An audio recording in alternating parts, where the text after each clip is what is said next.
Assalamualaikum warahmatullahi wabarakatuh. Waalaikumsalam.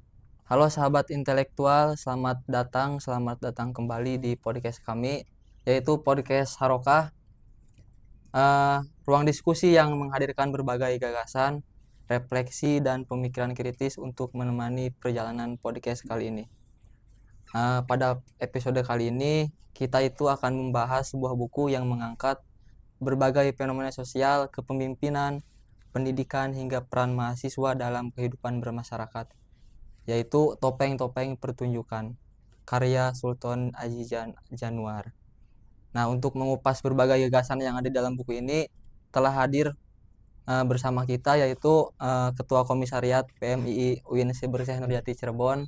Boleh perkenalan dulu, Tum? Oke, izin. Assalamualaikum warahmatullahi wabarakatuh. Waalaikumsalam. Sahabat-sahabat, perkenalkan saya Sultan Aji Januar selaku Ketua Komisariat UIN Syekh Nurjati Cirebon.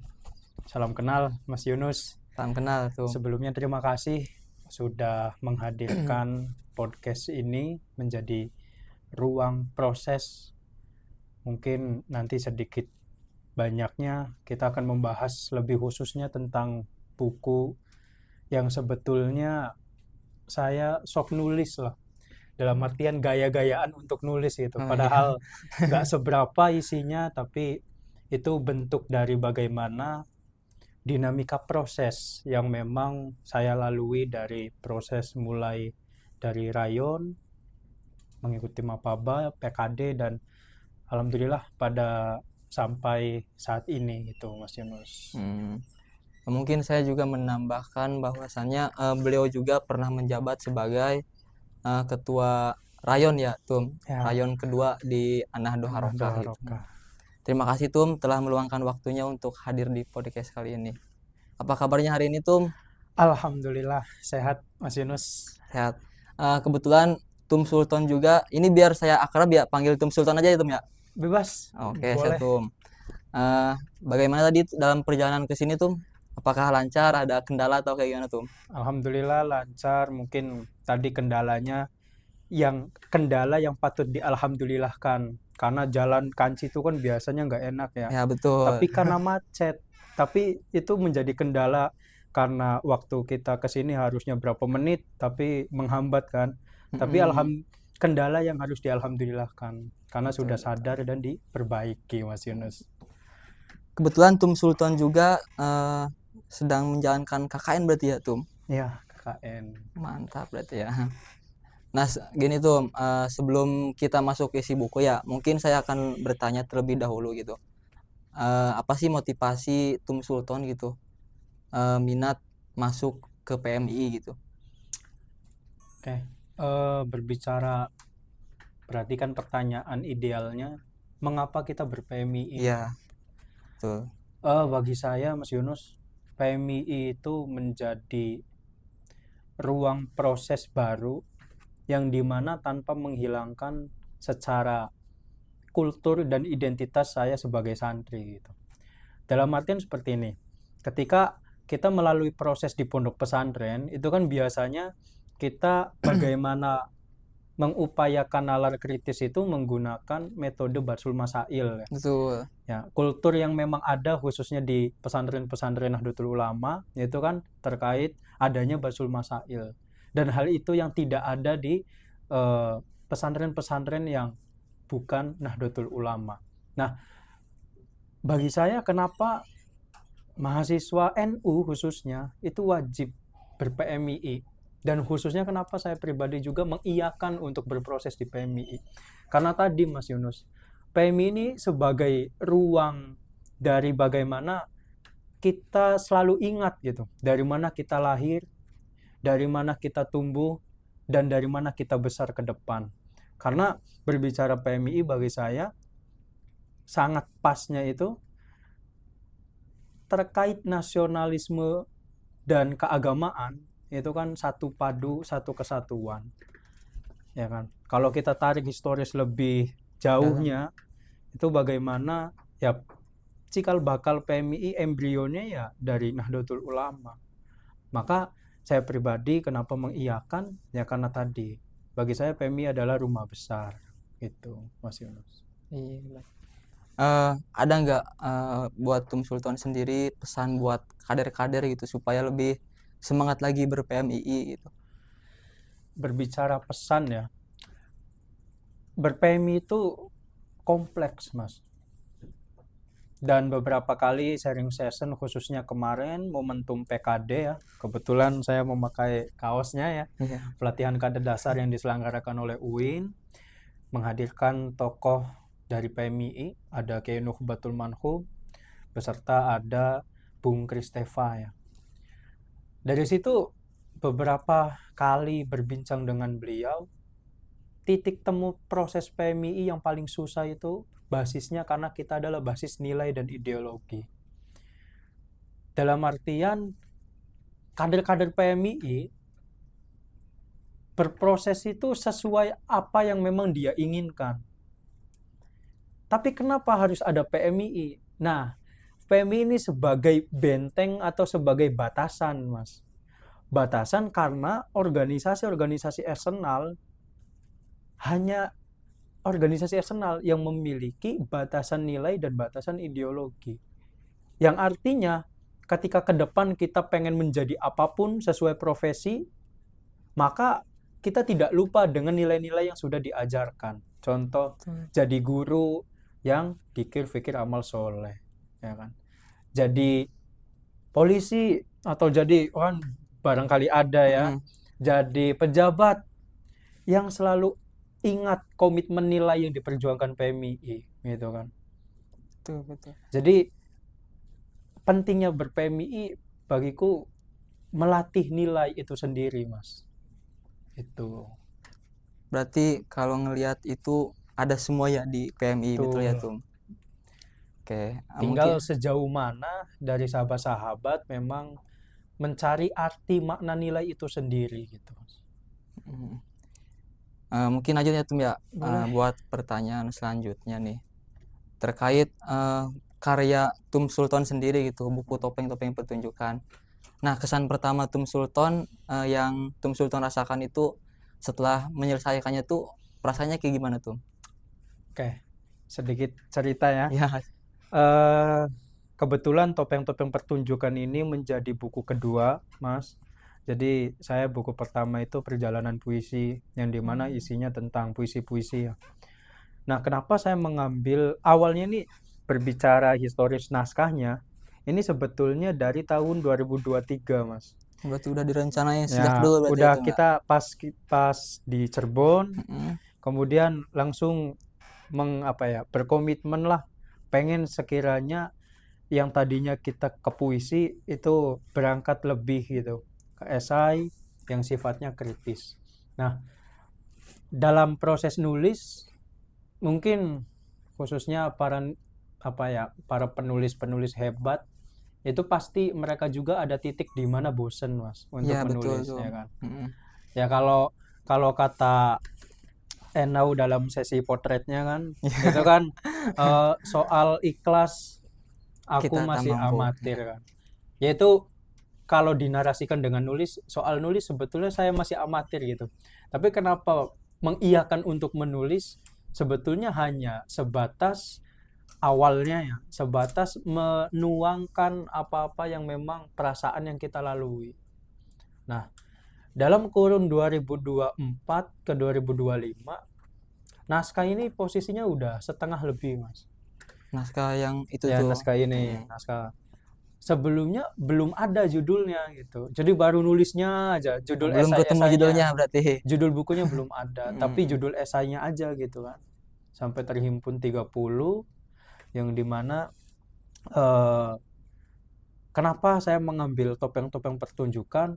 Karena itu melalui proses dari empiris secara langsung, Mas. Baik secara sosial, baik secara saya beberapa kali melihat, beberapa kali diskusi, beberapa kali melihat fenomena sosial gitu kan. Yang akhirnya, wah kayaknya cocok gitu. Temanya atau judulnya itu Topeng-Topeng Pertunjukan. Saya sangat cocok kenapa Topeng-Topeng Pertunjukan, karena pada dasarnya sebetulnya ini berangkat dari salah satu teori yang ditawarkan, yaitu ada yang namanya Mas Yunus anak BKI ya. Iya, betul. Nah, pernah dengar teori dramaturgi? Belum pernah tuh. Dramaturgi itu bagaimana seorang individu manusia itu selayaknya kayak apa ya? Dia lagi pentas di teater gitu. Oh. Maksudnya pada dasarnya setiap individu manusia itu punya banyak karakter, Mas. Punya banyak karakter. Berarti kalau lebih sarkasnya itu ya punya banyak topeng gitu. Iya.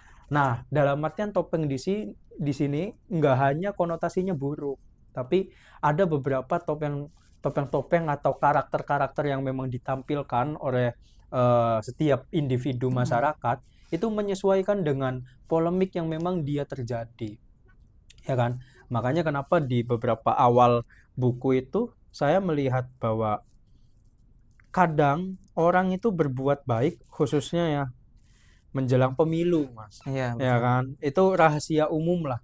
Dan mungkin udah sampai titik nadir secara apa ya, muak lah. Ketika berbicara, orang itu baiknya setiap pemilu gitu. Iya, udah. Kadang selesai itu udah nggak ada. Nah, artinya ada emosional yang memang menyesuaikan gitu. Kita lagi ngobrol ke ini, wah makanya yang ini. Jadi setiap individu manusia saya yakini betul bahwa dia memiliki karakter dan dia memiliki pandangan dari sudut pandang orang lain itu pasti beda-beda mengenal dirinya. Tergantung orang lain melihat dirinya dia itu seperti apa gitu Tuh. kan. Sesuai tempatnya juga mungkin ya tuh. Betul. Hmm. Itu Mas. Nah, kalau kita melihat isi buku ini tuh secara keseluruhan ya tuh banyak sekali pesan yang dekat dengan realistis kehidupan mahasiswa gitu tuh. Nah, salah satu yang paling menarik itu bagaimana penulis memandang peran seorang mahasiswa itu di tengah masyarakat gitu tuh. Oke. Eh karena kebetulan tadi sudah disampaikan ya, kebetulan saya lagi KKN, Hmm. kuliah kerja ngopi, kuliah kerja nantai, ya banyak lah kuliah kerja nyeblak dan Iya. sebagainya. Bagi saya ketika berbicara khususnya peran PMII, ya kan, secara karakter ke PMII-nya Hmm. dan dia ketika ditaruh di masyarakat, kuncinya satu dan harus menjawab satu, siap. Jadi nggak ada kata selain siap. Mau gak mau berarti ya tuh Mau ya. nggak mau siap gitu kan. Maksudnya secara umum identitas mahasiswanya kita udah dituntut bagaimana ya mahasiswa itu di apa ya Di pandangan masyarakat itu serba bisa gitu kan. betul, betul. Apalagi kita mahasiswa yang double identitasnya dengan kader PMII yang dimana secara status embrio terbentuknya PMII, asas dasar adanya PMII itu ya bentuknya hasil dari keresahan fenomena fakta sosial yang meresahkan gitu. Jadi makanya kenapa pada awal paradigma PMII pun muncul awalnya itu arus balik masyarakat pinggiran. Langsung melihat bagaimana arus balik masyarakat pinggiran. Kontekstual di masyarakat itu seperti apa. Maka paradigma itu yang pertama kali dipakai gitu. Artinya ya memang sudah sepatutnya Mas. Kita memposisikan bahwa khususnya sebagai mahasiswa plus kader PMII ya sudah selayaknya tidak bisa diragukan dan jangan sampai gugup gitu ketika berdampingan langsung kepada masyarakat gitu. Intinya kita tuh harus siap ya tuh ya Betul. buat hidup di masyarakat itu. Tuh. Oke tuh, lanjut lagi untuk pertanyaan selanjutnya tuh. Dalam bab sarjana muda tuh penulis kan mengatakan bahwasannya mahasiswa itu bukan hanya sekedar mengejar gelar gitu tuh, tetapi juga memiliki tanggung jawab moral kepada masyarakat. Nah, menurut Tum Sultan sendiri gitu, apakah semangat tersebut itu masih hidup nggak sih di kalangan mahasiswa hari ini tuh? Karena ngelihat mahasiswa sekarang tuh kayak kurang gitu tuh buat memiliki rasa tanggung jawab di masyarakatnya tuh. Ya, terkait sarjana muda ya. Berarti kan secara pendidikan ada konsep identitas baru yang memang melekat bagi kita kaum-kaum yang memang dikatakan intelektual. Mm-mm. Pasca lulus ya, kita bergelar SPD, SOS, SAG dan sebagainya. Nah, kenapa di situ saya menulis autokritiknya itu harus tetap bagaimana berdampingan dengan moralitas dan karakter kemahasiswaan gitu kan. Dan melihat realitas sekarang, kalau berbicara faktor penyebabnya atau masih enggak sih semangatnya mahasiswa itu kan secara ke masyarakat, saya tidak bisa langsung menyatakan tidak, Mas. Karena kalau menurut konsep teorinya Yuri Befran Banner, ada salah satu kutipan beliau itu terkait bagaimana tingkah laku manusia itu bisa berubah itu dilihat dari 5 sistem. Nah, inti dari 5 sistem itu yang terakhirnya itu ada yang namanya kronosistem. Ada sistem zaman gitu. Jadi ada sistem zaman yang beda, Mas. Ya kan? Maksudnya bagaimana gerakan-gerakan mahasiswa atau karakter mahasiswa secara kemasyarakatan dan secara kepedulian idealnya memang kalau dikomparasikan secara historis ya memang puncaknya kan di 98 ya. Iya, betul. Yang dimana hal itu terjadi wajar-wajar saja, Mas. Karena sifatnya itu kita kesadarannya sudah kesadaran kolektif gitu. Sama-sama merasakan bahwa ini tidak adil, sama-sama merasakan bahwa ini tidak baik gitu kan. Ketika berbicara sekarang itu agak sulit, Mas. Kenapa agak sulitnya? Ya tadi, makanya kenapa saya judulnya itu topeng-topeng pertunjukan ya. Karena pada dasarnya kita beberapa bulan lalu pernah kan ada di berita itu tentang gerakan mahasiswa yang memang terakomodir, ada tanda kutip dana gitu kan, Iya. yang memang akhirnya ada istilah mahasewa gitu. Yang hal ini ya sebetulnya harus benar-benar dibatasi dengan nilai, Mas. Makanya ya kita ber-PMII khususnya ya harus paham gitu terkait batasan-batasan antara bagaimana politik dan bagaimana berdampingannya dengan nilai serta kemasyarakatan. Harus seimbang berarti ya. Harus seimbang, tawazun. Iya, betul. Menurut Om Sultan juga nih, bagaimana sih PMI itu membentuk kader agar tidak hanya unggul secara akademik gitu tuh, tetapi juga memiliki kepedulian sosial sebagaimana pesan yang disampaikan dalam buku Topeng-Topeng yang ditulis Om Sultan ini. Oke, poinnya sama seperti yang tadi sudah saya sampaikan ya. Bagaimana khususnya di rayon Anahdo Harokah ya itu sudah ditunjukkan bagaimana komitmen dari sahabat-sahabat pendahulu kita ya, yang ketua pertama khususnya Tum Ija itu sudah mengajak atau bagaimana mencontohkan kepada kita yang sebagaimana adik tingkat-tingkatnya lah. Dengan apa? Dengan menjadi sarjana terbaik khususnya di jurusannya. Artinya PMII harus pertama akademik, Mas. Ya kan? Nomor satu tetap ya. Tetap akademik. Ya, tuh. Dalam artian apa? Kita tidak bisa pungkiri lah istilah-istilah bahwa tujuan awal kita dari rumah itu kan bukan langsung ber-PMII. Iya, betul. Tujuannya tetap kita kuliah gitu kan. Tapi untuk bagaimana mencapai tujuan itu dengan lebih cepat dan dengan banyaknya pelajaran yang lebih masuk gitu kan. Maka kita ditawarkan adanya PMI untuk ruang-ruang diskusi, untuk ruang-ruang secara jaringan gitu kan. Nah, makanya berbicara kepedulian sosial atau akademik itu harus benar-benar berdampingan.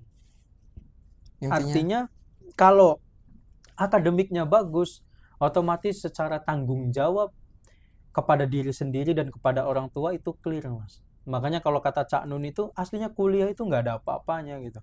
Kuliah itu tujuannya satu, cuma buat orang tua itu bangga, menyelesaikan tugas apa yang dimandatkan oleh orang tua untuk kuliah, Mas. Adapun selesai kuliah itu mau seperti apa, jadi apa, itu hal lain lah. Kalau kata Cak Nun kan gitu. Nah, pada ini juga tuh pada bab orang-orang pinggiran tuh. Ya, Nah, penulis juga kan mengkritik bahwasannya kemiskinan itu tidak selalu lahir karena kemalasan. betul. Nah, tetapi juga karena sistem yang tidak adil.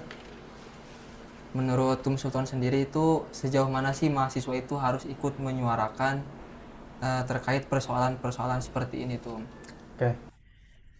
Ya berbicara tadi ya di bab pinggiran, anak-anak pinggiran atau orang-orang pinggiran, di situ memang saya melihat sudut pandang bahwa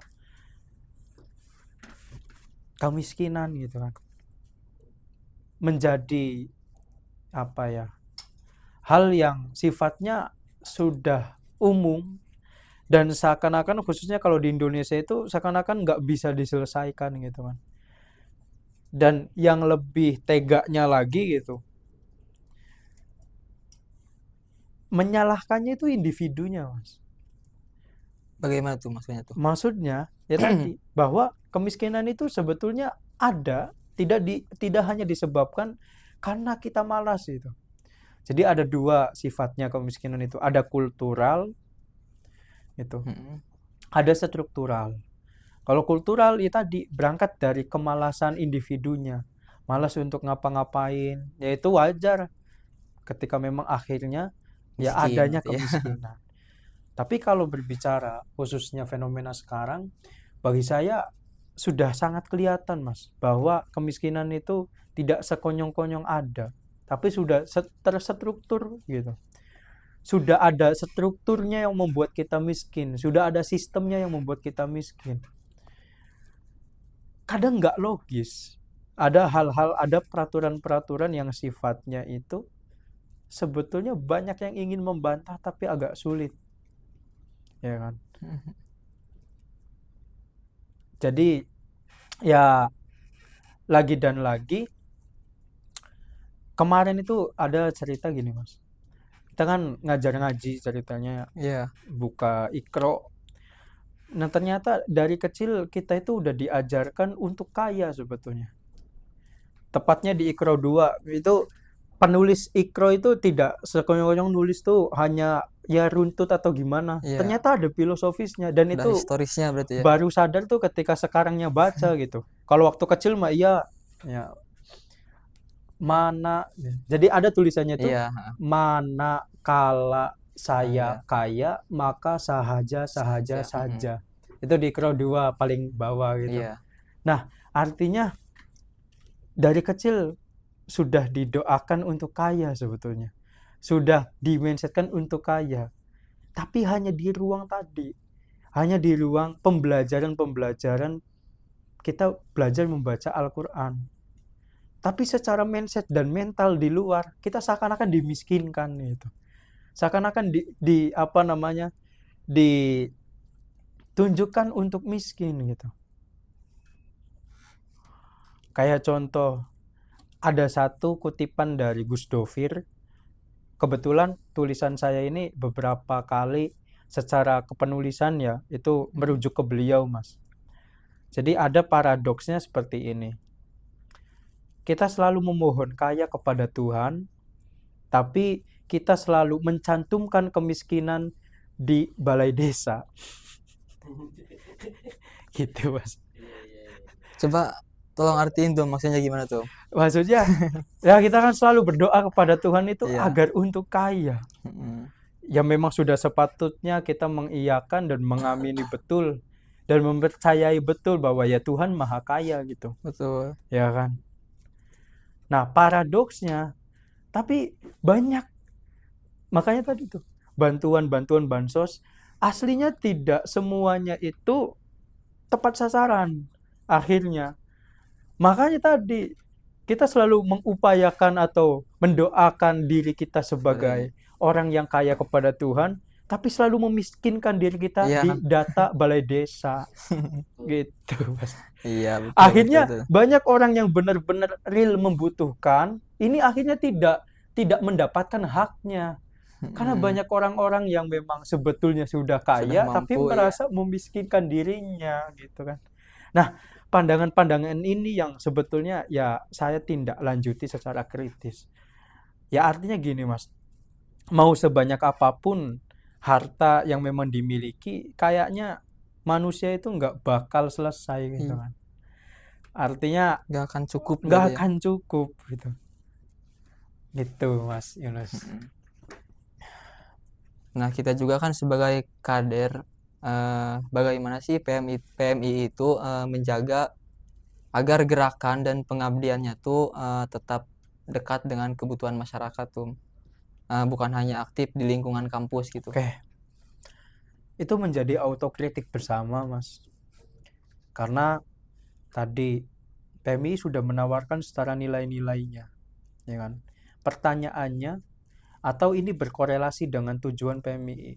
Di awal itu kan kita sudah jelas bahwa terbentuknya pribadi Muslim Indonesia, pribadi. Maka saya pribadi ketika melihat bagaimana kader-kader itu mempunyai karakter seperti apa, ya itu tidak kaget. Contoh, banyak yang menganggap bahwa wah si ini mah kayak gini, ya kan? Wah si ini mah kayak gini, kok kader PMI kayak gini, kok kayak gini. Tapi banyak juga kader PMI yang memang berprestasi, ya kan? Banyak juga kader PMI yang memang secara akademik, baik pun secara kesenian dan sebagainya itu ada yang unggul. Nah, artinya karena ada diksi terbentuk di situ, berarti mereka secara individu yang negatif ya berarti membentuk Iya. dirinya negatif.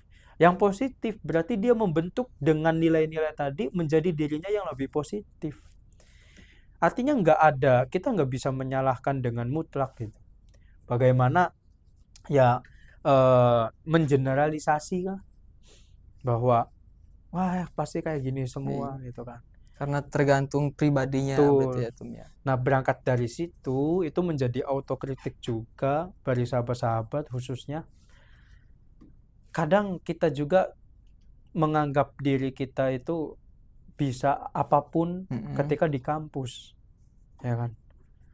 Saya pernah, Mas, ceritanya ngobrol sama salah satu tokoh literasi namanya Mas Robianto yang pada tahun 2018 itu mendapat penghargaan dari Pak Jokowi terkait literasi. Orang Cirebon, Orang Bayalangu. Cirebon. Ya, dia punya istilahnya pedati literasi.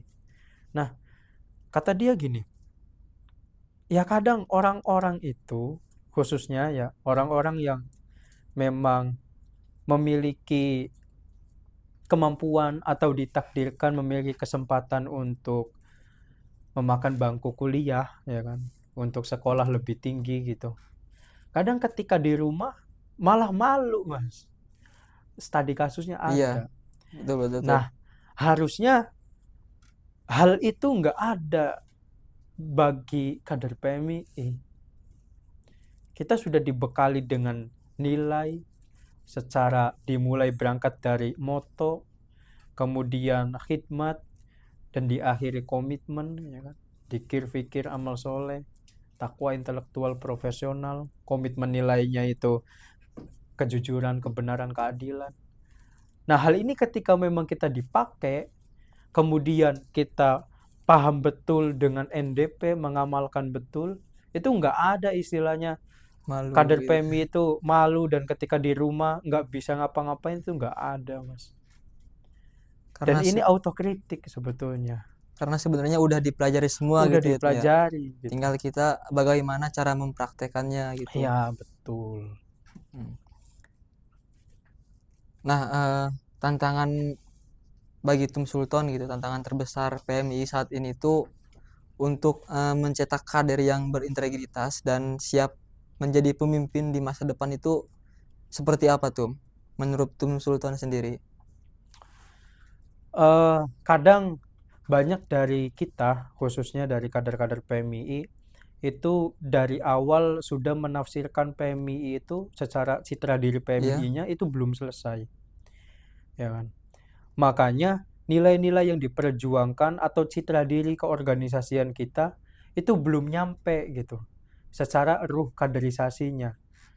Artinya banyak yang menganggap bahwa ya khususnya yang memang tidak bertahan proses di PMII gitu. Saya rasa, dan saya tidak menyalahkan gitu kan, tapi saya rasa ada hal yang salah di awal secara persepsi terkait keorganisasian kita itu seperti apa. Gitu. Maksudnya contoh, berbicara organisasi eksternal khususnya ya, Iya. yang memiliki ideologisasi. Itu kan beda Mas, ketika disandingkan dengan UKM. Ya kan? Betul. UKM karena orientasinya memang secara citra diri, mereka organisasi minat bakat. Gitu. Yang dimana sudah sepatutnya ketika kita pengen belajar futsal contoh, ya masuk Masuk ke situ futsal. berarti ya. Orientasi itunya kan jelas. Nah, kadang itu yang salah tuh. Yang dimaksud bahwa PMI itu ada, segalanya ada itu secara nilainya gitu. Tapi itu tidak menafikan bahwa hal-hal yang sifatnya non-akademik tadi, minat bakat tadi, dihadirkan ke dalam tubuh PMII. Tapi dengan catatan PMII mengawal secara basis nilainya. Contoh, kader berproses di UKM futsal. Di UKM futsal ini kan tidak semuanya kader PMII contoh. Ya kan? Betul. Harus ada bedanya. Bedanya apa? Ya secara nilai yang sudah diajarkannya. Kepeduliannya beda contoh kan. Kepekaan kepada sosialnya beda. Karena secara citra dirinya ya bahwa organisasi kita khususnya yaitu organisasi alat juang. Ya kan? Makanya di akhir sebelum penutupan tadi tujuan PMII ya kan memperjuangkan, ada diksi memperjuangkan cita-cita kemerdekaan Indonesia. Nah, sebagai penutup, jika nilai-nilai yang ada dalam buku Topeng-Topeng Pertunjukan ini dipadukan dengan semangat pergerakan PMI ini tuh, menurut Tum Sultan seperti apa sih sosok mahasiswa yang ideal yang dibutuhkan di Indonesia pada hari ini? Pertanyaannya berat Mas, karena saya pun masih belum ideal menjadi mahasiswa. Iya. Tapi sedikit pertanyaan refleksi ya. Ya idealnya tadi sih Mas, sebagai mahasiswa harus bisa berbaur dengan masyarakat, harus bisa mengiyakan betul bahwa dirinya terlahir dari masyarakat dan anti untuk tidak bermasyarakat. Harusnya seperti itu. Luar biasa ya Tum ya.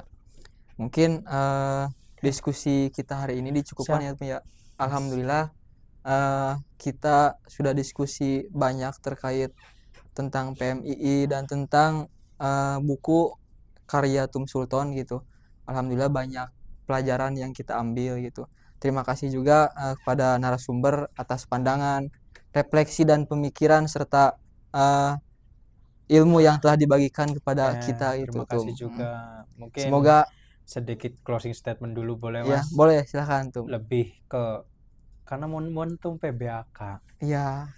Ya, untuk sahabat-sahabat yang tadi sudah disampaikan, saya mengajak dan kami tunggu dengan sangat kehadiran sahabat-sahabat Angkatan 26 untuk bagaimana proses dengan kami di pergerakan mahasiswa Islam Indonesia. Tetap teguh pada prinsip, setia pada proses, salam pergerakan. Salam. Mangga Mas. Semoga perbincangan kali ini dapat menjadi inspirasi untuk kita semua terus membaca ya Tum ya, berpikir kritis dan menghadirkan manfaat di tengah masyarakat itu. Amin. Jangan lupa untuk terus mendukung podcast kami, like and subscribe channel YouTube An-Nahdlatul Harokah.